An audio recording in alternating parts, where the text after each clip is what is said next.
qu'on le lise. C'est ça, on est dans les éléments valeurs. Il faut qu'on prenne toutes les productions qui ont été faites par des gens qui ont vécu à une ère avant nous. Par exemple, Raponda Walker, qui consignait tout ça par écrit. Les paroles s'envolent, mais les écrits restent. Si vous prenez aujourd'hui nos érudits et que le gars, il est dans un parti ou dans une religion ou dans un mouvement ésotérique, éso, il n'y a rien de mauvais dans éso. La différence entre éso et exo, c'est que l'éso, les entrées sont contrôlées, hein, c'est les écoles de mystère, et les exos, les entrées sont libres. Quand vous entrez dans une église, on ne vous dit pas de signer un papier. Il n'y a rien de mystère dans ça. C'est éso, exo. Entrée contrôlée, entrée non contrôlée. Message donné aux membres, et dans l'autre cas, message donné à tout le monde. Donc ça, c'est la partie valeur. Maintenant, les trois, j'ai dit à 4, les trois autres éléments constituent ce qu'on appelle les pratiques. Les pratiques, c'est quoi? C'est les héros, les rituels et les symboles. Les héros, pourquoi en tête? Parce que ce sont eux qui vont incarner les valeurs qu'on a définies au début. Si nous voulons la solidarité, si nous voulons la pédagogie, nous irons chercher dans nos ancêtres, les ancêtres les plus méritants en termes de ces valeurs, ancêtres méritants, et ce sont eux qui deviendront nos héros.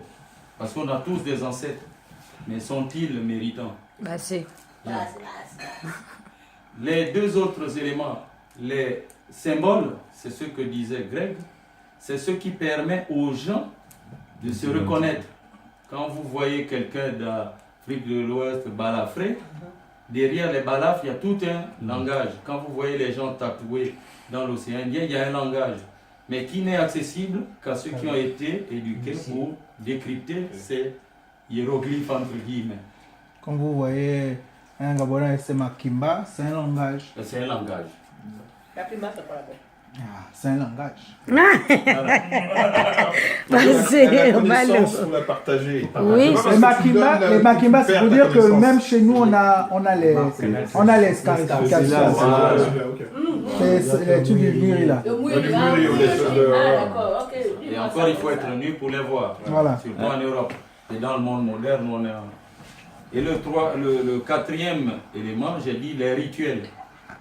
Les rituels, ça va être vous avez des la répétition de manière permanente afin de se remémorer les valeurs via les héros et les symboles pour se reconnaître et créer la cohésion du groupe. Donc à partir de tous ces éléments, si on arrive élément par élément à les résoudre, je vous assure que on montre la même chose que ce que vous voyez, les communautés qui fonctionnent, les juifs et autres. On devient transfrontalier. Après l'organisation, comme tu as dit, on en a parlé avec Grégory et Ingrid déjà, hein, c'est la communauté, c'est le peuple. Quand on dit peuple mienne, communauté mienne, peuple Mpongwe, communauté Mpongwe, c'est tout le monde. Maintenant, ces gens-là ont dans leur quotidien des activités. Ils ne peuvent pas toujours être impliqués. Donc, ils désignent des membres qui vont les représenter dans une